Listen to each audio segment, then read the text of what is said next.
Hello everyone, welcome to Gagandatt jobbing India. दोस्तों, एक बहुत ही इंपॉर्टेंट अपडेट निकल कर सामने आ रही है। अपडेट यह है कि मून पे केव का डिस्कवरी हुआ है।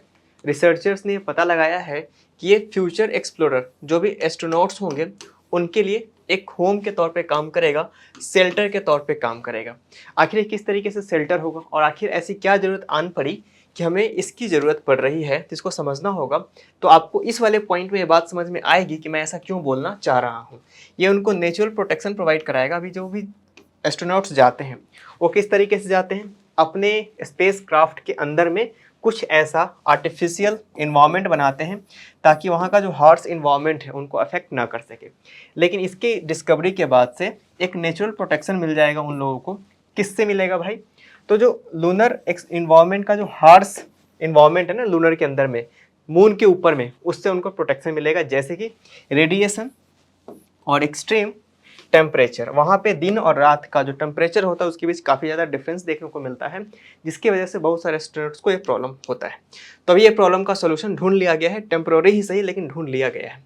इसी के साथ साथ ये पोटेंशियली सॉल्व करेगा बेस के तौर पे। जैसे कि अभी हम स्पेस स्टेशन बनाते हैं ना, उसी तरीके से एक बेस के तौर पे काम करेगा साइंटिफिक रिसर्च के लिए और हैबिटेट के लिए भी एस्ट्रोनॉट्स के।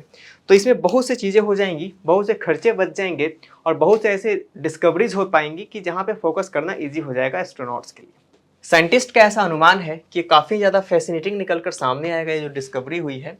इसी के साथ साथ काफ़ी ज़्यादा क्रूशियल होगा किस चीज़ के लिए, लूनर मिशन को प्लान करने के लिए फ्यूचर के अंदर में। चलिए चलते अगले स्लाइड के ऊपर। अब यहाँ पे हम देखेंगे कि आखिर किसके द्वारा किया गया है। सबसे पहले डेट आपको पता होना चाहिए, मतलब ये कल की खबर है, 15 जुलाई की शाम की बात है जब ये रिसर्च सामने आया।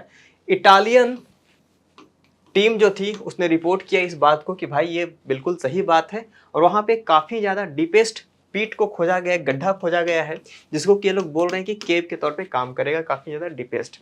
मैं आपको इमेज दिखा दूँ इसका, ये देखिए, ये केव है जिसको कि लोग इसके अंदर जाके खुद को प्रोटेक्ट कर पाएंगे।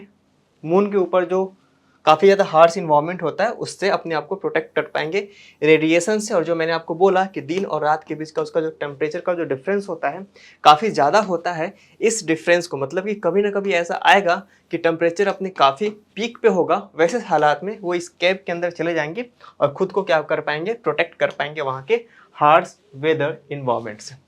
चलिए चलते हैं अगले पॉइंट के ऊपर। तो हम यहाँ पे समझेंगे कि वहीं पे है, इस केव की डिस्कवरी वहीं पे हुई है जहाँ पे करीब करीब 55 साल पहले 1969 में नील आर्मस्ट्रॉन्ग और उनके जो एक साथी थे बुज एल्ड्रिन, इन दोनों ने मतलब कि वहाँ पे पहला कदम रखा था। इंसानों का पहला कदम था चांद के ऊपर और ये बहुत ही ज़्यादा हिस्टोरिक था हमारे लूनर एक्सप्लोरेशन को लेकर। जिस चांद को देखकर हम लोगों ने बहुत सारी कहानियाँ, कविताएं, शायरियाँ और पता नहीं किस तरह के बचपन की कहानियाँ हम लोगों ने बुन रखी थी, आखिर में ये सच साबित हुआ जब नील आर्मस्ट्रॉन्ग ने पहली बार वो कदम रखा अपोलो 11 जो उनका क्राफ्ट था। उसकी बात भी आगे हम करेंगे।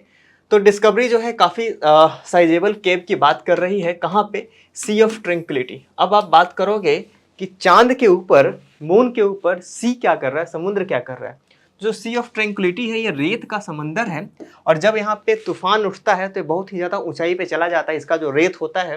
तो इसी के आसपास अपोलो 11, अपोलो 11 भी बोलते हैं इसको, अपोलो 11 भी बोलते हैं, ये लैंड किया था। और इसी के साथ साथ ये जो लूनर एक्सप्लोरेशन की जो कहानियाँ हैं, लूनर एक्सप्लोरेशन की जो सच्चाई है वो लोगों के तक सामने आ जाती है। और इस केव के साथ, जैसे कि मैंने आपको पहले ही बताया, किस तरह के केव्स जो हैं शेल्टर प्रोवाइड कराएंगे हार्श लूनर इन्वायरमेंट के अंदर में। इसी के साथ साथ जितने लोगों को साइंटिफिक में इंटरेस्ट होता है ना, साइंस की चीज़ों में इंटरेस्ट होता है, उनके लिए भी काफ़ी ज़्यादा इंपॉर्टेंट साइट हो जाएगा। जैसे कि मैंने आपको बताया कि एलन मस्क बहुत ही चर्चित नाम है, इनकी एक परियोजना है कि लोगों को चांद पे भेजने की। देखते हैं ये परियोजना इनकी कब तक धरातल पर उतरकर सामने आती है। फिलहाल हम अपने टॉपिक पे फोकस करते हैं। अगर हम अगले स्लाइड की तरफ चले तो यहाँ पे बोला गया है कि the proximity to Apollo 11 historic landing site adds an extra layer of significance to this discovery. तो इस डिस्कवरी ने उसके ऊपर और भी एक बहुत ही ज़बरदस्त वैल्यू एडिशन का काम किया है। जैसे ही इस केव के बारे में पता चला, और कमाल की बात है जो केव निकल कर सामने आ रही है वहाँ पे आई है जहाँ पे अपोलो 11 का, अपोलो 11 का क्या हुआ था, लैंडिंग हुआ था। इसमें भी एक हिच है। एक हिच ये है कि अभी तक नॉर्थ जो मून का जो नॉर्दर्न पार्ट है वहीं तक की हमें कहानियाँ पता है। हो सकता है कि इस तरह के केव्स सदर्न पार्ट में भी हो, लेकिन सदर्न पार्ट में इतना ज़्यादा डिस्कवरी नहीं हुआ है, एक्सप्लोरेशन नहीं हुआ है। तो ऐसे हालात में होता क्या है कि इधर की ही जानकारी है, तो अपोलो 11 जहाँ पे लैंड किया था वहीं तक का इन्फॉर्मेशन हम तक पहुँच पाया है।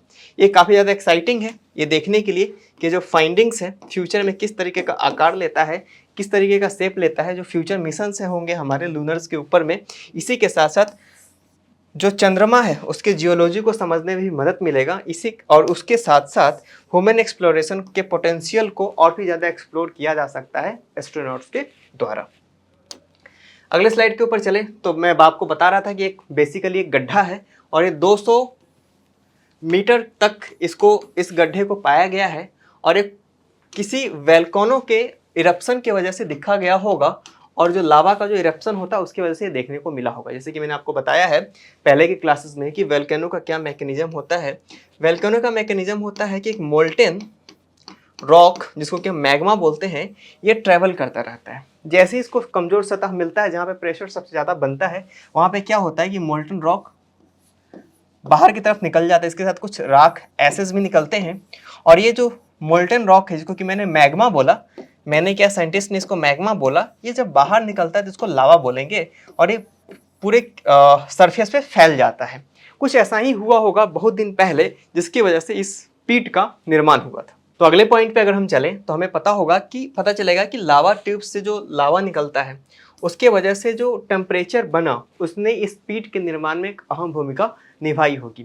जैसे कि साइंटिस्ट बोल रहे हैं कि एक बहुत ही इंपॉर्टेंट डिस्कवरी है जो हमारे फ्यूचर के जो एक्सप्लोरर्स हैं उनके लिए काफ़ी ज़्यादा इंपॉर्टेंट ये साइट निकल कर सामने आएगा और पोटेंशियल साइट के तौर पे हम इसको क्या कर सकते हैं, डिस्कवर कर सकते हैं। देखिए वही साइट है जिसके बारे में मैंने बात की। इसी के आसपास कहीं पे अपोलो 11 या फिर अपोलो 11 उतरा था, लैंड किया था और वहाँ से बाहर निकले थे नील आर्मस्ट्रांग और वहीं से कहानी की शुरुआत हुई किस तरीके से हम चांद पे जाकर भी अपनी आबादी को बढ़ा सकते हैं, अपनी बस्तियाँ बसा सकते हैं। चलते हैं अगले स्लाइड के ऊपर।